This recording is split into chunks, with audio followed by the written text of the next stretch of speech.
Welcome again to another episode of the WSXM podcast. As always, tell a friend to tell a friend. Like, share, and subscribe. I don't know how that works.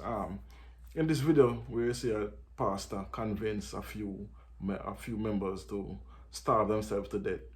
And this is one of the reasons, not the reason, this is one of the reasons why I don't subscribe to Christianity or religion. Let's take a look at this video and then we'll discuss it after. Boom. Kenyan police have exhumed dozens of bodies near the coastal town of Malindi. The remains are thought to belong to worshippers at the Good News International Church who believed they would go to heaven if they starved themselves to death. And as authorities investigate a pastor identified as Paul Thenge Mackenzie, some of the victims' family members seem to have lost hope of finding their loved ones alive. When I get to such a phone, I see someone has told them they are going to see Jesus on date 8 and she went missing on date 7. So it's when I get to connect where I'm going to look for them. So then I tracked a flight. It only booked a one-way ticket to Malindi, which she should have a return ticket back to Nairobi. So disheartening and very inhuman to see what is going on here. Because at least since Monday we have been coming, there is no day we have not rescued alive. But all the people who have been coming here, I can see none of us have seen our relative, but we are just rescuing more people and seeing more graves. The shallow graves are in Shakahola Forest, an 800-acre piece of land belonging to the pastor Paul Mackenzie. He allegedly instructed his followers to fast to death. Kenyan police rescued 15 members of the Good News International Church on April 14th. At least 4 of them were found in an emaciated state and died while being rushed to hospital in the police rescue operation. We have visited some homes in some villages such as Bethlehem and Judea, and in the villages you find some parents lose all their children or they themselves die. Personally, I have visited about 18 grave sites of children. So in short, Mackenzie was then arrested following a tip-off that suggested the existence of the shallow graves belonging to his followers. The leader of the church is currently in police custody. Human rights activists have condemned Mackenzie's alleged actions. This is another massacre that has happened here. So, we are all calling upon the Inspector General, the Directorate of Criminal Investigation and all the teams to be brought here to Shakahola because this is not a normal case. It is a crime against humanity. According to Kenyan local media, police sources report that Pastor Mackenzie was refusing to eat or drink while in police custody. The pastor was previously detained in March in connection to the death of 2 boys in the area, but was later released.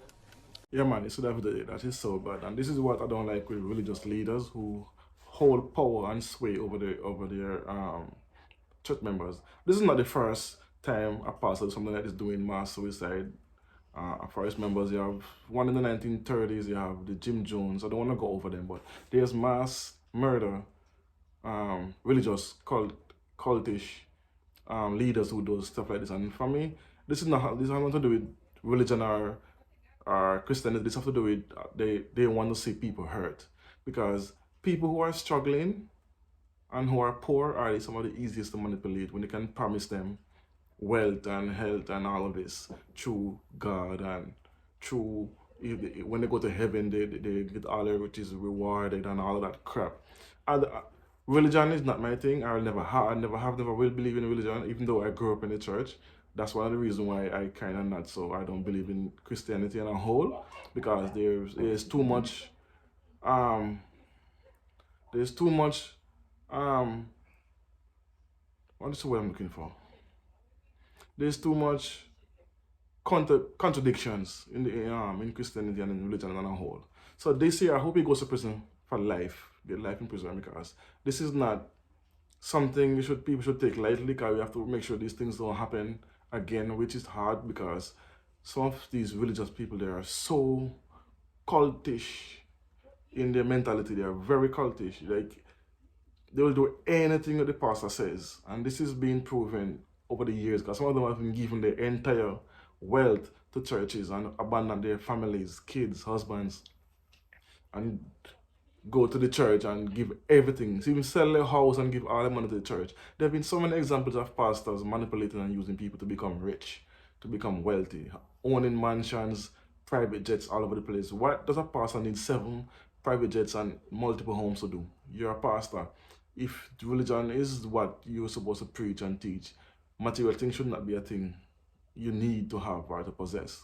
And this is what these pastors does with struggling poor people. They manipulate them into, you don't find rich people, these things happen to rich people that are so easy, you know, are educated people. It's always struggling poor people they target, and they keep on telling them the same thing over and over.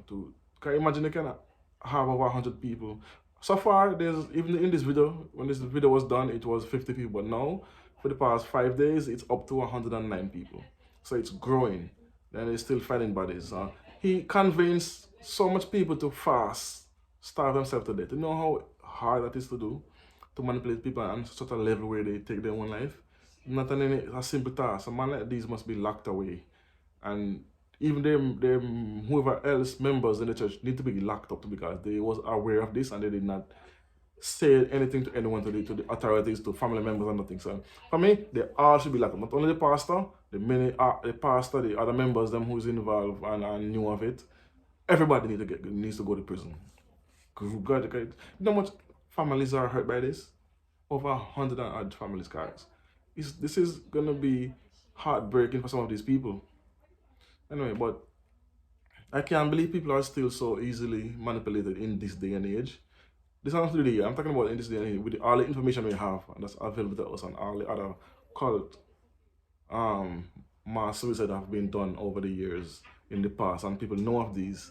So it's surprising to me that it still can take place in this day, because we have so many information at our fingertips, and so many information that can be that's known of how some of these pastors are, where they twist the Bible and use it to their own twisted enjoyments. Anyway, I don't know. That's why religion is not my thing, and it will never be.